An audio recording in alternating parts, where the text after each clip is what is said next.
उन्होंने कर दिया, मे भी वो इलेक्शन के पास जाके वो अपनी सीट को विदड्रॉ कर जाएं, वो किसी के साथ मर्जिंग कर लें। दीन है वो भी 75% जो मैंने स्टडी किया है वो मामलात के ऊपर ही है। डीएचए में आए मुझे मियां तल्ला साहब का मैं शुक्रगुजार हूं, अल्लाह ताला ने उनको सबब बनाया मुझे इस फील्ड में लाने के लिए। यही ख्याल है। ग्रुप बने हैं बिजनेस के नाम पे, तो हमारे कोई भी ग्रुप जो कैंडिडेट देने की नजर से आया मार्केट में या अपना कैंडिडेट मर्जिंग के लिहाज से अपने को बार्गेनिंग करना चाह रहा है, तो वो ऐसा नहीं होना चाहिए कि लोग कास्ट बेस पे भी वोट देते हैं। जी मैं म्याऊं हूं तो मैं अपने ग्रुप में म्याऊं को किसी को वोट दूंगा, किसी और। से पहले मैंने फ्रेंच लैंग्वेज सीखी थी, मंथली जाके उनके एक्सपेंडिचर पूछे, सिर्फ मार्केटिंग के एक्सपेंस उनके 10 लाख दिरहम है, जो कि पाकिस्तानी तकरीबन 8 करोड़ बनता है। लेकिन मैं आज भी लंच में भी जा रहा हूँ, वहाँ पे भी इंट्रोडक्शन टू डिजिटल मार्केटिंग पहले कोर्स मैंने किया है। इन दिनों में वहाँ पे मार्केटिंग का लेन देन के मामला जो है वो हम दीन इस्लाम जो है वो हर काम में उसके ऊपर अमल कर ले। वो हमारी सोशल लाइफ है, घरेलू लाइफ है, बिजनेस की लाइफ है, जिस मर्जी भी काम में बिजनेस के अंदर भी आप इस्लाम के सूलों को अपनाएंगे उसमें। अस्सलाम वालेकुम, मैं हूं राहत रफीक, आप लोग देख रहे हैं 7 प्रॉपर्टीज एंड बिल्डर का रियल एस्टेट इंफॉर्मेशन चैनल। आज की हमारी पॉडकास्ट जो है वो पॉलिटिकल भी होगी और साइड बाय साइड हम इसको थोड़ा सा बिजनेस डिस्कशन वाली साइड पे भी लेके जाएंगे।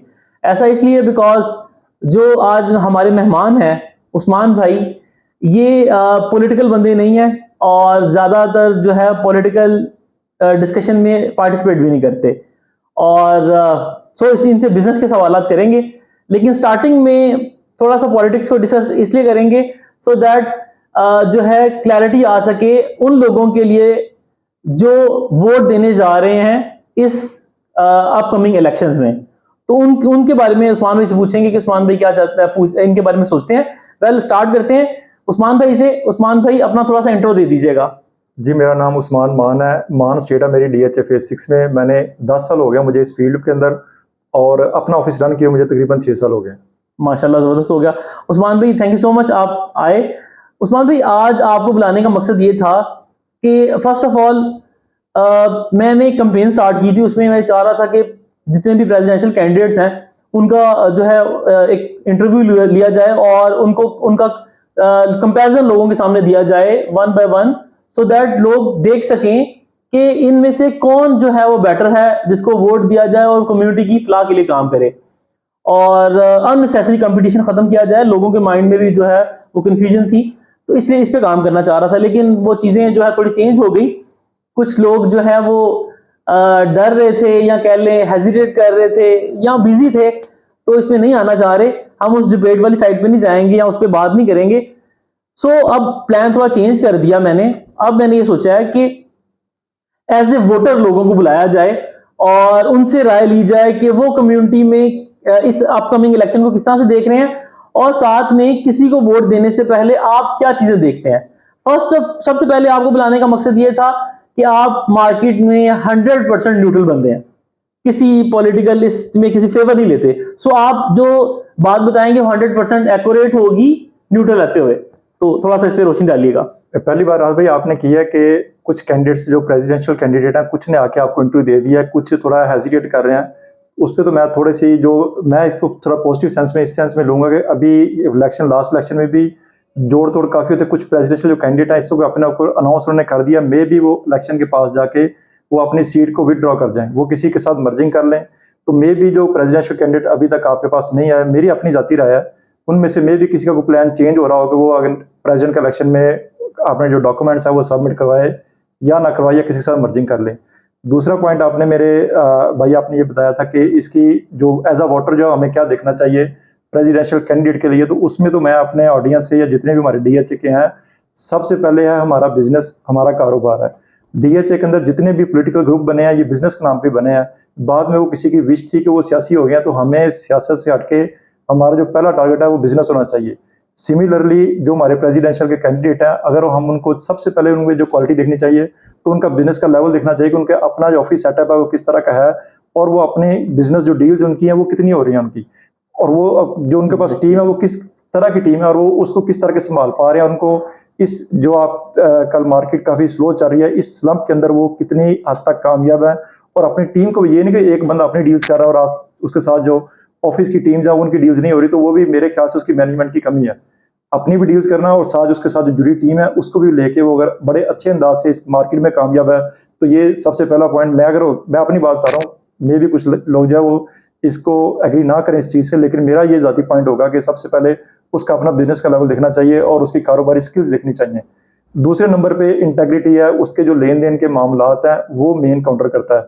हमारा जो दीन है वो भी 75% जो मैंने स्टडी किया है वो मामलात के ऊपर ही है। सारे का सारा दीन 75% मामलात के ऊपर है, 25% अल्लाह ताला के हुकूक आ जाते हैं। तो जब दीन में भी 75% of मामलात को देखा गया तो उसका हमें लेन देन देखना चाहिए, इस बंदे का लेन देन के जो मामलात है वो किस हद तक ठीक है। ये मेरे मेजरली तो मेरे ख्याल से ये दो चीज़ें हैं, इसी के ऊपर ही फैसला करना चाहिए। और अपनी जो ज़ाती दोस्तियाँ वगैरह हमारी बिल्कुल हैं, सबके साथ हैं, तो लेकिन हमारी जब हम वोट कास्ट करें तो उस चीज़ पे कंप्रोमाइज़ ज़ाती दोस्तियों को बुला के हमें एक अच्छे बंदे को आगे लेके आना चाहिए। कल को फिर हमें ये शिकायत ना करनी पड़े कि यार ये इसको जो अच्छी काम नहीं कर रहे, नेक्स्ट फिर हम शिकायतें करते हैं, हमारे साथ भी कुछ मामला होते हैं, हम कहते हैं कि हमारी एसोसिएशन ने जो हमें सपोर्ट नहीं किया, तो जब हम वोट कास्ट कर रहे होते हैं तो उस वक्त हमें ये सोचना चाहिए था, अभी ये दोबारा मौका हमारे पास आ रहा है तो हमें इस चीज़ को करना चाहिए। मेरा पिछले इलेक्शन में अभी भी अल-खिदमत ग्रुप का मैं हिस्सा हूँ। भाई ने बताया कि आप न्यूट्रल रहते हैं, मैं तो खिदमत ग्रुप का किसी हद तक मुझे, क्योंकि ज़्यादा मैंने स्टडी पॉलिटिक्स को किया ही नहीं था। डीएचए में आए मुझे मियाँ तल्लत साहब का मैं शुक्रगुज़ार हूँ, अल्लाह ताला ने उनको सबब बनाया मुझे इस फील्ड में लाने के लिए 10 साल पहले। अल्लाह ताला ने जितनी मुझे इज़्ज़त दी है तो उसका वो सबब किसी हद तक उनको बनाया, तो मैं इस वजह से उनकी रिस्पेक्ट करता था। लास्ट इलेक्शन में क्योंकि उनका खिदमत ग्रुप था तो मैंने उनको खिदमत ग्रुप का शुरू से हिस्सा हूँ। लेकिन जब मैंने उस पे इस जो 2-3 साल में मार्केट हमारी डाउन रही है, इस चीज़ों में मैंने जब लोगों से मिला हूँ, उनके एग्रेशन देखे हैं, तो फिर मैंने थोड़ा-सा पॉलिटिक्स का अपने आप को दोबारा इसमें इंटरेस्ट लिया ग्रुप की हद तक, और अपने ग्रुप को कुछ सजेशन दिए हैं जो काफ़ी अल्लाह का शुक्र इस वक़्त तक उनमें बेहतरी आ चुकी है। मेनली ये अल-खिदमत ग्रुप हो गए, जितने भी ग्रुप हैं, क्योंकि ये बने थे बिज़नेस के नाम पे। बाद में उन्होंने अपना जो फाइनल मेजरली शो कर अपनी चीज़ को अडॉप्ट कर लिया, वो इन्होंने कर लिया पॉलिटिक्स को। उसमें अपनी ज़ाती अना भी आ गई कि मैंने इस बंदे को नीचा दिखाना, तो मेरी स्पीरिटिज़्म कह लें इसमें अंदर कि मेरे में ये चीज़ें होनी चाहिए, मेरी वाह मार्केट में होनी चाहिए। कुछ लोग ऐसी है, मैं किसी को टारगेट नहीं कर रहा, लेकिन अब उनको सजेशन मैंने ये दी थी कि हमारा बिज़नेस हमारा आपस में ग्रुप के अंदर बिज़नेस बिल्कुल ना होने के बराबर है। अगर हम आपस में ग्रुप की डील्स देखें तो वो बिल्कुल ना होने के बराबर है। जब भी हमारी डिस्कशन होती है वो पॉलिटिक्स की होती है, तो ऐसा नहीं होना चाहिए। मेजरली हमारा सबसे पहला टारगेट होना चाहिए कारोबार का। कारोबार है तो फिर ही पॉलिटिक्स है, फिर ही सब कुछ है। तो अल्लाह का शुक्र है इस वक़्त तक अल-खिदमत ग्रुप जो है वो इस चीज़ को उन्होंने एग्नाइट किया, और इस जो इलेक्शन में वो अपना प्रेसिडेंशियल का कैंडिडेट भी नहीं दे रहे, और ना ही अभी किसी हद तक किसी को सपोर्ट करने के लिए उन्होंने किसी के साथ मर्ज कर रहे हैं। कोई एक भी कैंडिडेट अभी तक खिदमत ग्रुप नहीं दे रहा, ये मेरी सजेशन थी और उन्होंने इस चीज़ को अडॉप्ट किया। बाकी ग्रुप्स भी हैं, मैं उनसे यही कहूँगा कि हमारा जो बिज़नेस है वो सबसे पहले है, पॉलिटिक्स बाद में है। आपने जितनी भी बातें की इनमें से मैंने ना शॉर्टलिस्ट करके 3 पॉइंट्स निकाले हैं। नंबर 1 पे कि आपने कहा कि कुछ लोग जो हैं अभी इलेक्शन की कैंपेन कर रहे हैं, लेकिन लेटर ऑन जो है वो विथड्रॉ कर लेंगे। तो वो अपना टाइम भी वेस्ट कर रहे हैं और मार्केट का भी टाइम ज़ाया कर रहे हैं। तो ये पॉजिटिव एक्टिविटी तो नहीं है। राजवीर, डिस्कशन हमारी ज़्यादा बिज़नेस होना चाहिए, लेकिन फिर भी मैं आपको थोड़ा-सा कहता हूँ कि वो किसी ये सियासत है, इसमें बहुत कुछ होता है। लास्ट इलेक्शन में भी बहुत सी चीज़ें ऐसी थी, मैं खुद भी एक्सपेक्ट नहीं था कर रहा, लेकिन वो इलेक्शन के दिनों में जैसे-जैसे इलेक्शन करीब आते गए तो बहुत बड़ी मर्जिंग हुई थी उसमें भी। तो चलें, मैं खुद भी बिज़नेस में ही बात करते हैं। एक्सपेक्ट नहीं था कर रहा। लेकिन ये 2 इसलिए पॉइंट और डिस्कस करने हैं, वो उसके बाद हम बिज़नेस वाली साइड पे वो चलते उसमें हैं। ना ज़्यादातर लोगों में हमारे जो पॉलिटिक्स के अंदर ना ईगो है ना?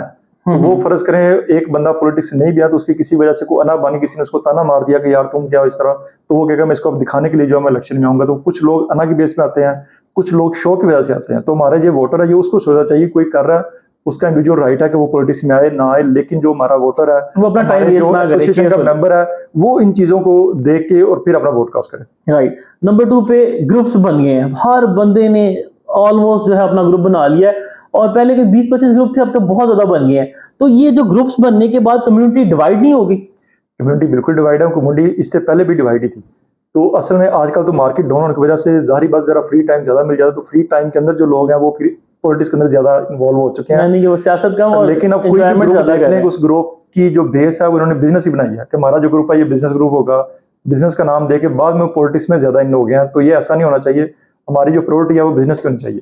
उस्मान भाई, बिजनेस ग्रुप भी हो तो देखें, आपने ग्रुप बना लिया तो आपने पूरी कम्युनिटी को जो है आइसोलेट करके अपने ग्रुप के अंदर बिजनेस करने की बात कर ली, तो ये ग्रुप तो फिर भी पॉजिटिव ना हुआ।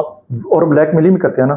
लास्ट इलेक्शन में भी ऐसे हुआ था, ग्रुपों ने वो मिलते ही इस वजह से आपके साथ पॉलिटिक्स में मिलते हैं कि आप हमारा जो कैंडिडेट है वो उसको लेंगे और उसको किस सीट पे लेंगे। तो ये जब बार्गेनिंग होगी, ये फिर मैं तो किसी हद तक इसको समझता हूँ कि ये मुफादात की जंग है। अपने ज़ाती मुफादात के लिए ग्रुप बनते हैं और ज़ाती मुफादात के लिए फिर आगे मर्ज होते हैं। कोई जो ग्रुप जो किसी को अपना कैंडिडेट नहीं दे रहा, मेरे ख्याल से वो ग्रुप मैं तो उसको लाइक करूँगा कि वो अच्छा कर रहा है। वो अपना ऐसा होना चाहिए, क्योंकि ग्रुप बने मेरा भी यही ख्याल है। ग्रुप बने हैं बिज़नेस के नाम पे, तो हमारे कोई भी ग्रुप जो कैंडिडेट देने की नज़र से आया है मार्केट में या अपना कैंडिडेट मर्जिंग के लिहाज से अपने को बार्गेनिंग करना चाह रहा है, तो वो ऐसा नहीं होना चाहिए। इसको तो डिस्करेज भी करना चाहिए, हम बल हमारी इस पे डिबेट नहीं है। थर्ड बात जो लास्ट रह गई पॉलिटिकल साइड पे, वो ये है कि लोग कास्ट बेस पे भी वोट देते हैं। जी मैं म्याऊं हूं तो मैं अपने ग्रुप में म्याऊं को किसी को वोट दूंगा, किसी और को नहीं दूंगा, तो ये भी एक नेगेटिव चीज है, इसका भी इम्पैक्ट ओवरऑल पड़ता ही पड़ता है। ये चीज़ पहले थी, लेकिन अब जो मैंने ऑब्जर्व किया ना पिछले 2-3 सालों में, जो एक अवेयरनेस की कैंपेन चली हुई है पिछले 2 सालों में पाकिस्तान के अंदर, और उस कैंपेन में डीएचए के अंदर आपने भी रोल प्ले किया। काफ़ी एजुकेशन हमें हमारे सिस्टम में एजुकेशन की ज़रूरत थी। वो अब लोगों को एजुकेट किया जा रहा था कि आपके साथ अगर ये ज़्यादती हो रही है, अगर आपके साथ कोई कमी कोताही हो रही है, तो बिहाइंड द सीन पीछे क्या है। अब अल्लाह का शुक्र है कि लोगों को समझ आनी शुरू हो गया, और डीएचए के इलेक्शन के अंदर भी अब ये लोगों को चीज़ समझ आनी हो चुकी है। ये आहिस्ता-आहिस्ता चीज़ ये बिल्कुल बड़ी बैड नसीब हमारी की इस तरह की चीज़ें हो रही थी, लेकिन अब लोग अवेयर हो रहे हैं, और ये जो वेव चल रही है इंशाअल्लाह ताला अगले आने वाले चंद सालों में इसमें बड़ी तेज़ी से बेहतरी आ रही है और आएगी इंशाअल्लाह। वेल अब हम चलते हैं बिजनेस वाली साइड पे। अच्छा आपने अपना इंट्रो तो दे दिया, लेकिन आपने अपना बिजनेस का जो इस रियल एस्टेट सेक्टर में स्टार्ट कहाँ से किया, और किस फेज में या किस कैटेगरी में आपने जो है बिजनेस किया, थोड़ा सा उसको एक्सप्लेन कीजिएगा अगेन दोबारा से। जी राबिद, मेरी इससे पहले जो है लाहौर ट्रैफिक पुलिस में मैं ऐसा ट्रैफिक वार्डन जॉब कर रहा था। तो मैं बड़ी देर से ढूंढ रहा था कि मुझे कोई मुतबादल जो है वो इंडिपेंडेंट बिजनेस करना चाहिए जिसमें मैं इंडिपेंडेंट हूँ।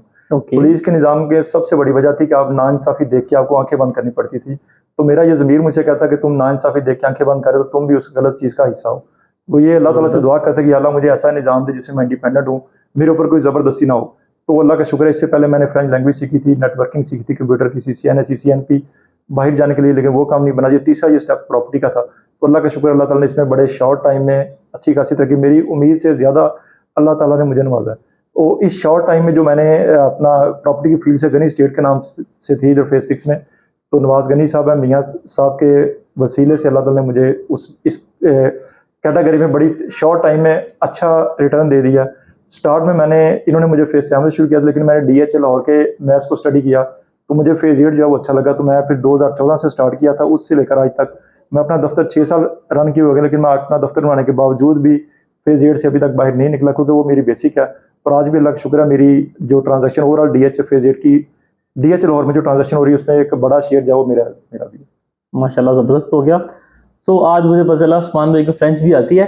वेल उस्मान भाई, अच्छा आपने कहा फेज 8 आपने सेलेक्ट किया, दैट मीन ये जो चीज़ है कि एक चीज़ का स्पेशलिस्ट बनना ये बेटर है ना कि आप सारी चीज़ों को करें। एक नंबर 1, नंबर 2 पे आपने जो फेज 8 को सिलेक्ट किया तो उसको किस तरह से चीज़ों को लेके चले हैं कि आपने इसमें लाइक बयाना वाली साइड पे जाके चीज़ों को लेके चलते रहे, या जस्ट बाइंग सेलिंग ट्रेडिंग वाली साइड पे, मतलब प्लॉट आपने पूरा ट्रांसफर करवाने के बाद बेचते रहे हैं, या सिर्फ एंड टू एंड मतलब क्लाइंट सेलर परचेजर के साथ डील करते रहे हैं? तीनों में क्या करते रहे हैं? जी रावी, पहली बात आपने की कैटेगरी की, दुनिया का कोई भी सिस्टम है ना, एक डॉक्टर अच्छा है वो दिमाग का डॉक्टर लेता है, दिल का हार्ट का डॉक्टर लेता है, इसी तरह हमारी फील्ड भी ऐसी ही है। मैंने फेज 8 को सिर्फ एक चीज़ को बेसिक बनाई थी, क्योंकि कोई भी इंसान है वो अल्लाह ताला ने उसको डिफरेंट सलाहियतें दी हैं, लेकिन एक ही टाइम पे वो मल्टीपल काम नहीं कर सकता। लेट्स सपोज मैं अभी कहता हूँ मैं डीएचए लाहौर का काम कर रहा हूँ, मैं साथ दुबई का भी डॉन बन जाऊँ, मैं उसमें इंटरेस्ट ले रहा हूँ, उसकी मार्केट को ऐसा स्टडी नॉलेज की हद तक कर रहा हूँ दुबई के काम को, लेकिन मैं वहाँ पे को बहुत अच्छा काम नहीं कर, ना टाइम दे रहा हूँ ना कर रहा हूँ, कर सकते ही नहीं है, कोई भी नहीं कर सकता। वो एक टाइम पे आप एक ही टाइम काम अच्छा कर सकते हैं।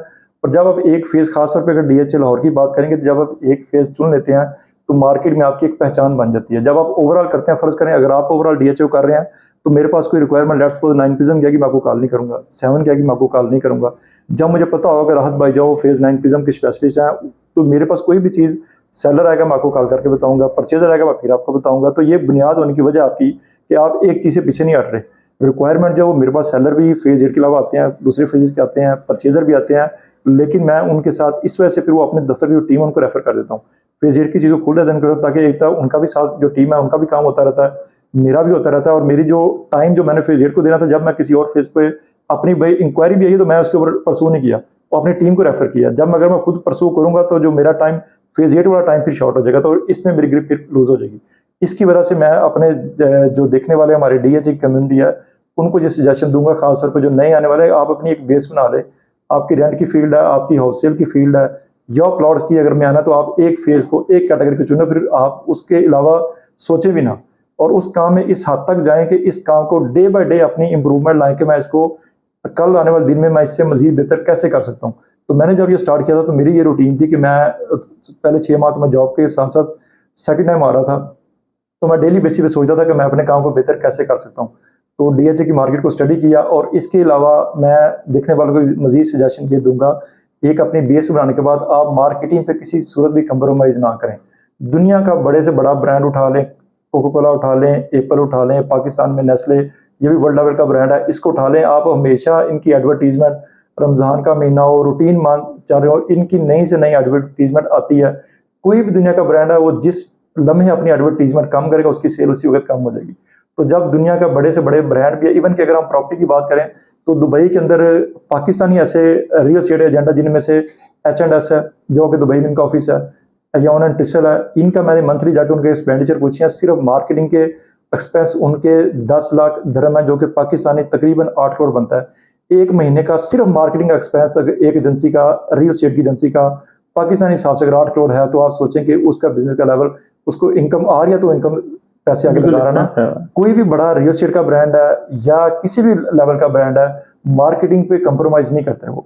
तो इसलिए हमारे जितने भी ये नए राइटर हैं, वो मैं अपने आप को भी अप टू डेट रखने के लिए, मैंने पीछे कंप्यूटर का मेरी फील्ड है, बीएससी तक, बीएससी की, तो उससे पहले आईसीएस था, बीएससी के बाद भी मैंने कंप्यूटर डिफरेंट डिप्लोमे वगैरह करते रहे साथ साथ। लेकिन मैं आज भी लम्स में भी जा रहा हूँ, वहाँ पे भी इंट्रोडक्शन टू डिजिटल मार्केटिंग पहले कोर्स मैंने किया है। इन दिनों में वहाँ पे मार्केटिंग का एक नया एडवांस कोर्स है, वो मैं कर रहा हूँ। तो मैं अपने देखने वालों को कहूंगा कि वो चाहे जितना नॉलेज है ना, वो आपको एंड तक गेन करना चाहिए। जहां तक हो सके अपने आप को हालातों वाकयात के साथ अप टू डेट लाजमी रखें।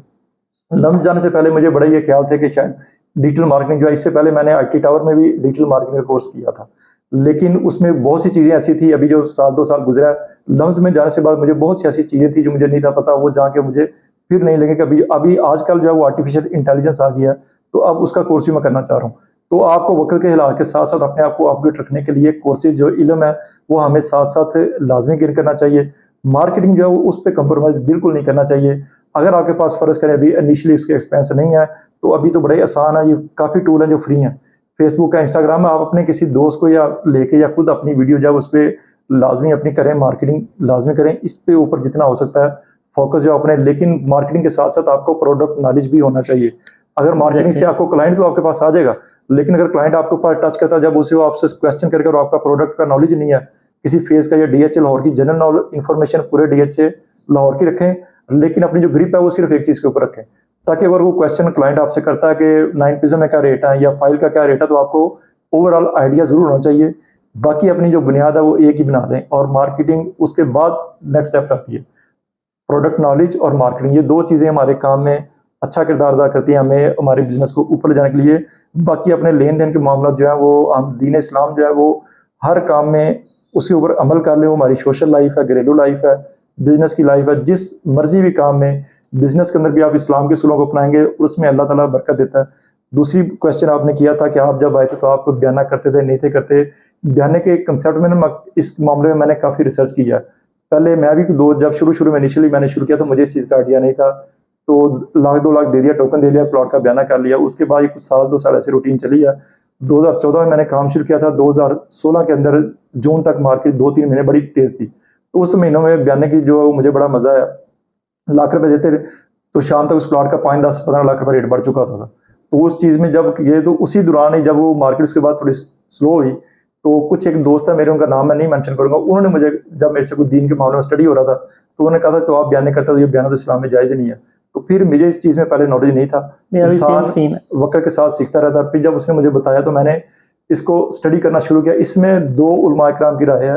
ज़्यादातर जो उलमा इकराम को मैंने देखा है, अब मैं फ़र्ज़ करें, अगर मैं आज चाहता हूँ कि मैंने कोई 4 शादियाँ फ़र्ज़ करें करनी है, तो मैं जो उलमा इकराम इस हक़ में है कि पाकिस्तानी को ख़ास तौर पे इस हालात पे लाज़िम है कि वो 4 शादियाँ करें, तो मैं उसकी बात मुझे ज़्यादा अच्छी लगेगी।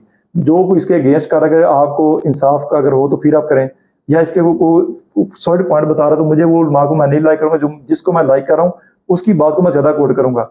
सिमिलरली बयाने के अंदर भी जो लोगों की मैंने देखा, जिन उलमा इकराम की खुद प्रॉपर्टी के अंदर इन्वॉल्वमेंट है, वो इसको ठीक कहते हैं। जो न्यूट्रल उलमा इकराम है और बड़े अच्छे इंटरनेशनल लेवल का स्कॉलर है, मैंने सऊदीया के जो उलमा इकराम है उनसे भी ये स्टडी ली, बाकी गल्फ कंट्रीज़ के डिफरेंट उलमा कराम से भी, लोकल पाकिस्तानी इंडियन से भी ये इसके बारे में मैंने काफ़ी रिसर्च की है। इसमें 2 राय हैं उलमा कराम की, कुछ इसको ठीक कहते हैं, लेकिन जो ज़्यादा ऑथेंटिक रिसर्च मेरी रिसर्च है, तो ये किसी हद तक एक जुए की शक्ल है, इसको हमें नहीं करना चाहिए।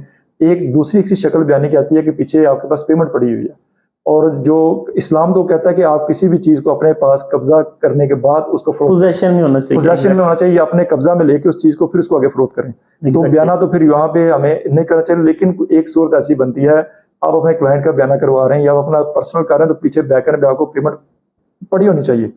उस सूरत में एक तो आपकी वादा खिलाफी ना हो। इसका सबसे बड़ा एक तो ये नहीं कि हमारा प्लॉट नहीं बिका या कोई प्रॉपर्टी नहीं बिकी जिसका हमने बयाना किया है, तो वो जो क्लाइंट के साथ हमारा वादा खिलाफी होगी, हमें एक तो मिसकमिटमेंट की, वादा खिलाफी की अल्लाह की ज़्यादा सज़ा मिलेगी, और बाकी अगर हमारे ज़हन में शैतान है, फतूर है कि हम बिक गया तो ठीक है, नहीं बिका तो कोई इसको झूठ या कहानी सुना देंगे।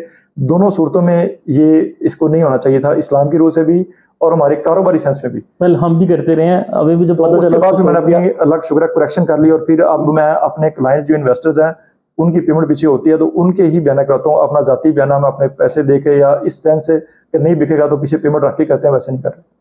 और अब मैं दूसरा सवाल आपसे पूछता हूँ कि मार्जिन जो है, ये मार्जिन भी ऐसी चीज़ है जिस पे लोग नई नई चीज़ें लेके आ रहे हैं। मैंने उनको मल्टीपल टाइम कहा कि ये चीज़ जायज़ नहीं है। वो कहते हैं कि दुनिया में 2-3 डीलर होते हैं, सो हमें मार्जिन रखना पड़ता है। वो इस चीज़ की प्ली ले लेते हैं और वो लॉजिकल आंसर लगता है उसका, लेकिन इस्लाम की रूह से ये देखें ये चीज़ सही है या नहीं है? जिलाल भाई, जो मैंने इसको स्टडी किया, इस पे भाई मैंने काफ़ी स्टडी किया। इसमें जो डीलर होता है ना, ये अपनी एक पार्टी का अमीन होता है, जिसको हम अमानतदार भी कहते हैं। दरमियान में 2-3 डीलर आ गए, मेरा आज भी यही असूल है, मैं इनिशियल स्टेप जिसको लोग उसके ऊपर ज़्यादा फोकस नहीं करते, मैं इनिशियल स्टेप पे सारी चीज़ें क्लियर करता हूँ कि भाई ये डील 2 करोड़ 10 लाख की थी, पीछे मेरे आगे डीलर है, मैं आपको 2 करोड़ 12 लाख रुपए में दूँगा, मुझे कमीशन नहीं मिल रही। अब मैंने जो उलमा कराम से पूछा था, वो कह रहे हैं कि आप सेलर, अगर आप फ़र्ज़ करें मिडल मैन है, एक सेलर का डीलर है, एक परचेज़र का डीलर है, तो आपको चाहिए कि आप जो मिडल मैन है, वो दोनों तरफ के डीलर को ये डील बता के करें। हमारी मार्केट में ज़्यादा ये है, कुछ लोग बता के करते भी हैं, ये करना चाहिए, ये हिडन नहीं रखना चाहिए। फ़र्ज़ करें वो सेलर के डीलर, ऐसी मार्केट में हमारी डीलें होती हैं कि हम डील कर लेते हैं 2 करोड़ 10 लाख की मैंने ली उसको, फ़र्ज़ करें मैंने ही उसको 2 करोड़ 20 लाख में, देखिए ट्रांसफ़र के टाइम पे मसला आ गया, तो फिर वो मेरे ख्याल में ये मार्जिन है, और ये टोटली मैं इसको अपनी रिसर्च के मुताबिक हराम समझता हूँ। मज़ीद कोई किसी भाई के पास कोई इन्फॉर्मेशन है तो वो इसमें मुझे करेक्शन कर दे। वेल आपने आंसर मैंने कर अच्छा तो दिया स्टडी है। किया, लेकिन बता करना चाहिए। अगर वो पार्टी है, अब डीलर जो है, सेलर का डीलर, उसको सेलर को बताना चाहिए। मेरे पास भी डीलर होती हैं, वो जो भी कहते हैं चीज़ in simple in short hidden जो होनी चीज़ चाहिए। डिक्लेयर कर दी वो जायज़ है, ऐसे जो अनडिक्लेयर है वो हराम है। जी, ऐसी इस्लाम की ऐसी करते नेक्स्ट क्वेश्चन जो है वो पॉडकास्ट लंबी हो जाएगी। नेक्स्ट क्वेश्चन ये है कि जो हम लोग ये कर रहे हैं, सॉरी डाटा माफिया पे जो हमारी कुछ मेंबर्स काम कर रहे हैं, वो हमारी कम्युनिटी का हिस्सा है। ऑल्दो डाटा आता डीएचए से ही है, डीएचए भी इसमें एक पार्टी है और डीएचए को तो कंट्रोल करेगा, पॉलिटिकल साइड में चली जाएगी बात, हम उसको भी रहने देते हैं। लेकिन जिन जो हमारी कम्युनिटी में लोगों के पास है, अगर आपके पास एक डाटा है, आप उस डाटा पे पर्टिकुलरली काम करें, लेकिन एग्जैक्ट टारगेट करते हैं कि ये राहत प्लॉट बेच रहा है, इसके ऑनर को कॉल करो, उसको कम की ऑफर देगा, चीजों को मैनेज करके घुमा के वाला काम, ये जायज है कि नहीं जायज? राहत भाई, ये बिल्कुल जायज़ नहीं है, और ये इसमें जो मेजर रोल है वो हमारा है। हम अगर दफ्तर एक रन कर रहे हैं तो हमारे अपनी टीम को, मेरे लग शुक्र आज भी टीम को, शुरू से मेरी किसी ऑफिस के टीम के मेंबर की 4 माह भी डील ना हो तो मैंने कभी उसको ये नहीं कहा कि तुम ऑफिस, अगर मुझे 1 माह डील ना हो तो तुम यहाँ से विड्रा कर दो, यहाँ से निकल जाओ, कभी ऐसा नहीं कहा। उसकी अगर वो मेहनत कर रहा है, तो पहली तो बात ये है कि मैंने आज तक, अभी तक 10 साल इस फील्ड में मुझे हो गए हैं, मैंने अभी तक एक बंदा भी इस मार्केट में ऐसा नहीं देखा जो कि सुबह टाइम से दफ्तर आए, शाम तक जब तक वो दफ्तर बैठा, उसने अपना पूरा का पूरा टाइम वो काम के लिए ही फिक्स किया हुआ है और उसकी डील नहीं होती। मैंने आज तक ऐसा एक बंदा भी 10 साल के अंदर मैंने अभी तक नहीं देखा। अपने काम को पूरा टाइम दें तो काम होता है। दूसरी बात यह कि वो ईमान की कमज़ोरी इंसान के अंदर आती है, तो वो शॉर्टकट ढूंढता है। तो ये जो डेटा माफिया, ये शॉर्टकट है, ये किसी हद तक ऑफिस के जो ऑनर है उनकी रिस्पॉन्सिबिलिटी बनती है कि वो अपनी टीम को ऐसी कोई भी जो चीज़ें ना सिखाएं। क्योंकि दफ्तर से कोई बंदा कर रहा है तो मेरे ख्याल से वो तो गलत कर रहा है, लेकिन उसका जो ऑफिस का ऑनर है वो भी इसमें बराबर का शरीक है। उसने उसको देख के आंखें बंद किया तो वो उस गुनाह में किसी हद तक शामिल है तो ये गलत चीज़, लेकिन ये हमारी भी रिस्पॉन्सिबिलिटी बनती है। हम उनको जो हमेशा अपनी टीम को इनकरेज करें अच्छे काम के लिए, अपना मेहनत में टाइम दें। बहुत से लोग हैं वो आके ऑफिस के अंदर आके तो दफ्तर बैठ के फिर वो फेसबुक को काम की वजह से नहीं देखते, या दूसरे सोशल मीडिया चैनल है उनको इंजॉयमेंट एंटरटेनमेंट के हिसाब से टाइम ज़ाया करते रहते हैं। अगर आपके सुनने वालों में से कोई ऐसा बंदा है जो कि सुबह दफ्तर टाइम पे आता है और शाम को टाइम पे जाता है, और जब वो दफ्तर में जितनी देर रहा है उसने पूरा का पूरा टाइम उसने काम को दिया, उसकी डील नहीं हो रही तो मुझे इंशाल्लाह भेजें, मैं विदिन 1 मंथ आपको रिजल्ट दूंगा, इंशाल्लाह उसकी डील होगी। आपने बहुत सी चीजों के आंसर कर दिए जो मैं करना चाह रहा था। वेल, जबरदस्त हो गया। लास्ट, आजकल के करंट सिनेरियो में जब बिजनेस थोड़ा सा स्लो हो गया बिकॉज पॉलिटिकल इंस्टेबिलिटी है और हमारा इंटरेस्ट रेट का जो ज्यादा होने की वजह से मार्केट में एक थोड़ा सा गैप था, उसमें काम रुक गया, और जो अनसर्टेनिटी है, जो अदल नहीं है, इसकी वजह से थोड़ा सा काम रुका हुआ है। इस सिनेरियो में हमारे डायरेक्टर्स को किस तरह से चीजों को लेकर चलना चाहिए? देखिए राज भाई, ये दो चीज़ें चलती हैं। मार्केट जब इन्वेस्टर की फेवर में होती है तो डेफिनेटली नॉन पोजेशन, जब जो है वो मार्केट की जो सूरत हाल है वो अपना गवर्नमेंट की जो पॉलिसीज है वो रियल एस्टेट के हक में नहीं होती, उस वक्त जो इन्वेस्टर है वो मार्केट में नहीं होता। इन्वेस्टर हमेशा जाता है नॉन पोजेशन एरिया में और फाइलों में। जब मार्केट इसकी फेवर में होती है, रियल एस्टेट की हक में फेवर में आती है, तो उस वक्त हमें नॉन पोजेशन और फाइलों की तरफ तो जो ज़्यादा चली जाती है, इन्वेस्टर मार्केट में आता है। आजकल के सिनेरियो में जबकि अनसर्टेनिटी है, पॉलिटिकल इंस्टेबिलिटी है, इस वक्त पोजेशन एरियाज डीएचएल और की बात करें तो 6, 7, 8 में अभी भी अच्छा काम हो रहा है। आप मंथली ट्रांजैक्शन डीएचए में जो ट्रांसफर हो रही है उनको निकाल के देख लें, इन 3 फेज की ट्रांसफरेंस ज़्यादा है, क्योंकि जो जेन्युइन बायर घर बना के रहने वाला प्लस बिल्डर घर बना के बेचने वाला, इन दो की मार्केट में मौजूदगी की वजह से यहाँ पे रेट नीचे नहीं गिरते, बाकी जगह पे रेट नीचे गिर रहे हैं। तो इन 3 एरियाज में फोकस, पोजेशन एरियाज वाले जो ये 3 वाले फेज है, इनमें फोकस ज्यादा करना चाहिए। इसमें ट्रांजेक्शन भी ज्यादा हो रही है और इससे अच्छी इनकम जनरेट हो रही है। वेल, इन्वेस्टर भी आपका सेव है। At last, thank you so much Usman भाई, आपने टाइम दिया और हमारी कम्युनिटी को सजेशंस भी दी। लोग अमल नहीं करते, करें, उन पे है, हमारा काम था डिलीवर करना, हमने मैसेज डिलीवर कर दिया, बाकी इनकी अपनी चॉइस है। अब आई थिंक इनसे इजाजत लेते हैं। जी थैंक यू वेरी मच राज भाई, आपका भी शुक्रिया, बड़ा अच्छा काम कर रहे हैं। तो जो इंसान भी, मैं भी गुनाहगार हूँ, इन गलतियां इंसान तो होती रहती है, लेकिन अच्छा इंसान वही है जो गुनाहों से तौबा करके अच्छाई की तरफ आ जाए। तो ये नहीं कि हम परफेक्ट है, परफेक्ट सिर्फ अल्लाह ताला की ज़ात है।